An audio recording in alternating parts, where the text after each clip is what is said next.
네, 8월도 며칠 남지 않았습니다. 다가오는 가을 증시를 어떻게 맞이해야 될까 체크 포인트들도 많이 궁금하실 것 같은데요. 9월 증시 전망을 주제로 해서 오늘 큰 그림 그려보면서 시장 전략 체킹하겠습니다. 유한타증권의 오경택 부장입니다. 부장님 안녕하세요. 네, 부장님 네, 안녕하세요. 안녕하십니까? 네, 네, 반갑습니다. 안녕하십니까? 네, 이제 네네. 9월장을 준비를 저희가 해봐야 될 것 같은데 여러 가지 포인트를 준비해 오셨더라고요. 먼저 얘기를 나눠봐야 될 게 잭스홀 미팅이 마무리가 됐는데 서프라이즈 없었습니다. 어떤 부분을 주요 안점으로 평가하셨고 어떻게 좀 시장 반응이 나오고 있다고 봐야 될까요? 네, 일단 미국 증시는 잭슨홀 미팅 끝나고 이제 상승해서 분위기 좋게 마무리가 됐습니다. 그다음에 미국 국채 10년물도 1.3%로 2.2% 하락을 하면서 전체적으로 증시에는 좋은 분위기로 지표들도 결정이 됐고요. 네, 중요한 포인트는 이제 파월 의장에 대한 발언인데 올해 테이퍼링을 시작할 예정이다.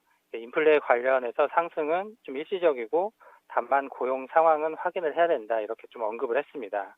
근데 더욱더 이게 주목해야 될 부분은 테이퍼링 시작이 긴축이 시작이 아니다라고 언급을 하면서 이제 시장에서 우려했었던 금리 인상 시기가 좀 빨라지는 거가 아니냐에 대한 우려 부분이 좀 해소가 되면서 이 부분이 시장의 가장 큰 긍정적인 요인으로 작용했다라고 보여지고요.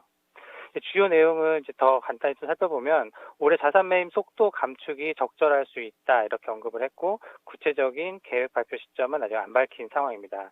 인플레의 일시적 상승 전망에 대한 의견은 유지를 했고 그 근거로는 임금 인상이 여전히 완만하게 상승을 하고 있고 중고차 가격 하락한 점을 들었습니다. 특히 이제 고용 부분에 있어서 가장 중요한 부분으로 좀 집었는데 지금 진전이 되고 있지만 조금 더 확인이 필요하다 이렇게 좀 얘기를 했습니다. 그래서 지금 시장에서는 8월 고용 지표에 대한 발표를 더 주목을 할 수 있는 그런 상황이고요. 8월 고용 지표는 9월 3일 날 발표할 예정입니다. 그래서 8월 고용 지표에 따라서 만약에 고용 지표가 잘 나오게 될 경우에는 테이퍼링 시기가 좀 조절이 될 수도 있는 그런 상황인데요. 올해 FOMC가 지금 3번 남았습니다.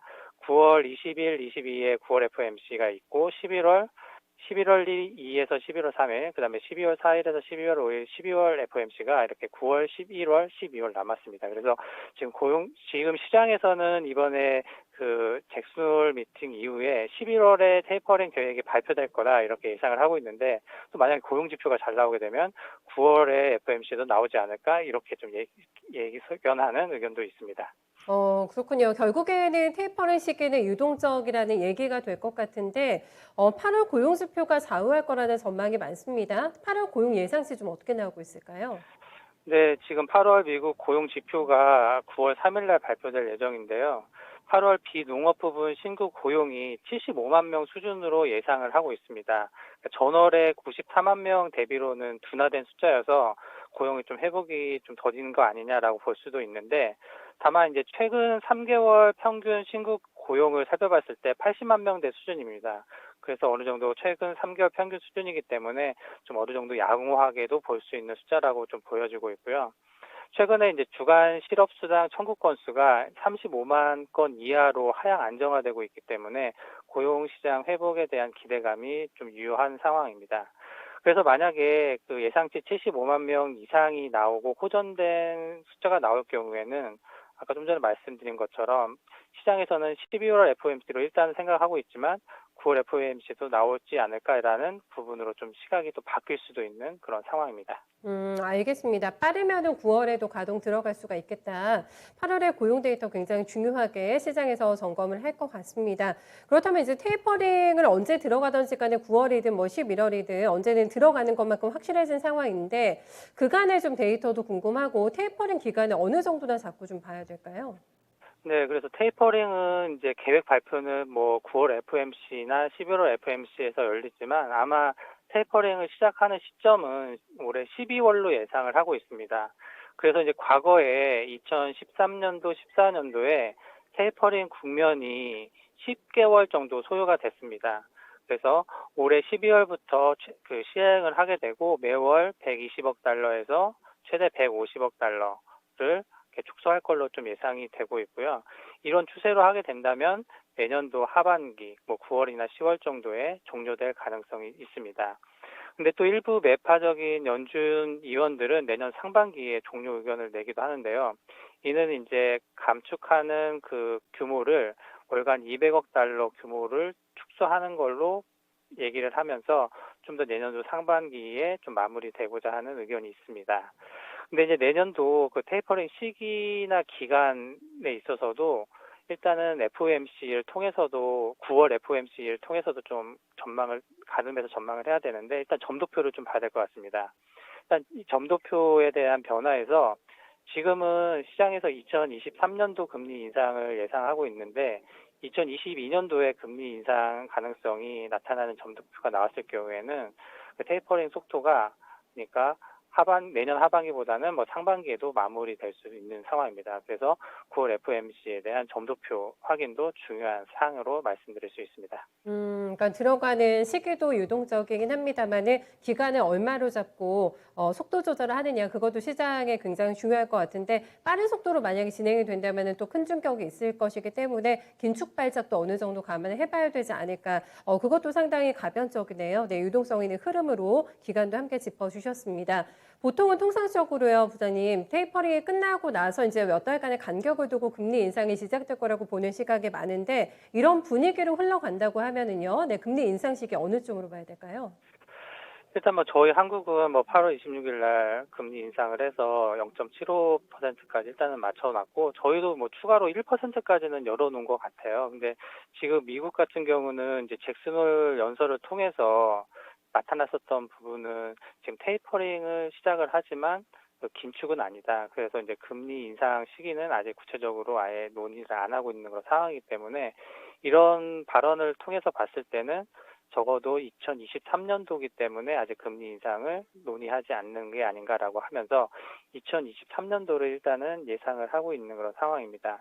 근데 이제 이게 뭐 고용 지표나 아니면은 여러 가지 지표들이 호전된 게 더 빨리 나타났을 경우에는 뭐 내년도 하반기까지도 예상할 수 있는 그런 상황인데 만약에 이렇게 금리 인상 시기가 2023년도로 지금은 예상하고 있지만 좀 더 빨라진다고 했을 때는 또 시장의 또 변동성 요인으로 작용할 수 있을 걸로 보여집니다. 알겠습니다. 변동성을 예상보다 빨리 금리 인상이 당겨지면 올 수 있다라고 예상을 해주셨어요. 일단 선제적으로 금통위에서 우리나라에서 먼저 움직였고 신흥국의 이런 움직임이 더 가속화될까도 많은 분들이 궁금해하시는 요인일 것 같습니다. 한 시장에 직접적인 영향을 주기 때문에요. 얼마나 더 금통위는 이번에 우리나라 움직일 거라고 보세요? 연내 한 번 더 올릴까요?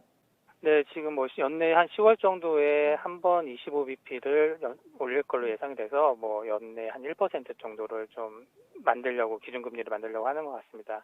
그래서 어찌됐건 지금 그 시장에서 환율이 가장 좀 중요한 요인으로 좀 작용하고 있는데 증시에 지금 뭐 그때 원화에 대한 강세로 연결돼서 할 수 있는 그런 부분이기 때문에 금리 인상 좀 긍정적으로 일단은 보는 게 좋을 것 같습니다.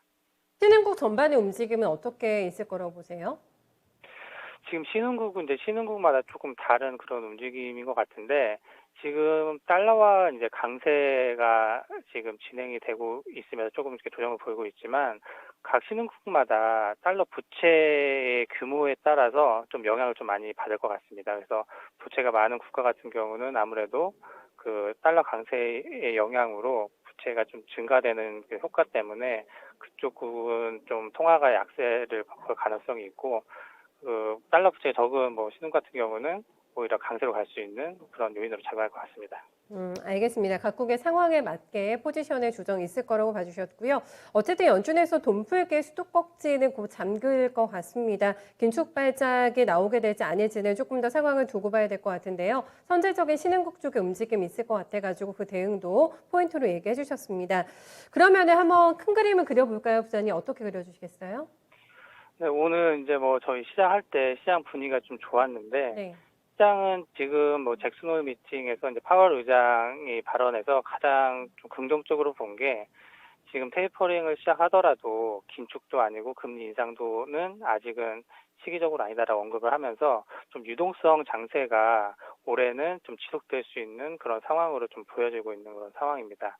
그래서 이제 금리 인상 시기가 일단 시장에서는 2023년도로 좀 예상되고 있는 그런 상황이기 때문에 전반적으로 유동성 장세가 올해 11월까지는 좀 이어지지 않을까. 11월 FOMC가 어떻게 테이퍼링에 대한 계획이 좀 나올 예정이기 때문에 유동성 장세에 좀 대응하는 게 좀 좋을 것 같고요.